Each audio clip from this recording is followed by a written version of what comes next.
কখনো কোচ, কখনো নির্বাচক, আবার কখনো বা অধিনায়ক, চেয়ারম্যান থেকে শুরু করে বোর্ড কর্তা, পাকিস্তান ক্রিকেট থেকে বহিষ্কার হওয়া যেন এখন নিয়মিত ঘটনা। তারই ধারাবাহিকতায় এবার পিসিবি থেকে একদিনেই বরখাস্ত হয়েছেন 11 জন কর্মকর্তা।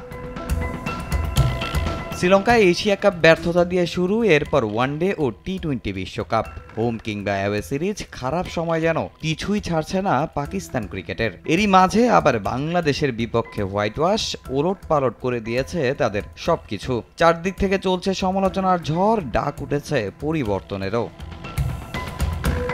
বাংলাদেশের বিপক্ষে লজ্জাজনক টেস্ট সিরিজ হারে বোর্ড থেকে অনেকেই হারাচ্ছেন দায়িত্ব। অধিনায়ক শান মাসুদকে সরিয়ে দেওয়ার বিষয়েও ছিল জোর গুঞ্জন। তবে কোচ গ্যারি কার্স্টেন ও জেমস গিলিস্পি আস্থা রাখতে চাচ্ছেন তার উপরই। যদিও 22 সেপ্টেম্বর বোর্ড সভায় অধিনায়কের ভবিষ্যৎ নিয়ে সিদ্ধান্ত নেবে পিসিবি।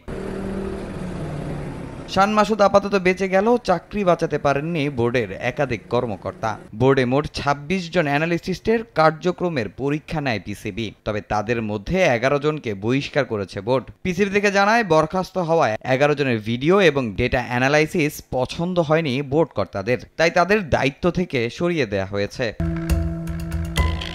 সূত্রের খবর, পিসিবি চেয়ারম্যান মহসিন নাকবির নির্দেশেই এমন পরীক্ষায় নেমেছিলেন বোর্ড কর্তারা, যেখানে 26 জনের কাজের মূল্যায়ন করে 15 জনকে পাশ করানো হয়েছে, আর তাদের পাকিস্তান ক্রিকেটের বিভিন্ন পর্যায়ে কাজ করার নির্দেশনা দিয়েছে। তবে বরখাস্ত হওয়াদের মধ্যে কারোই নাম প্রকাশ করেনি বোর্ড।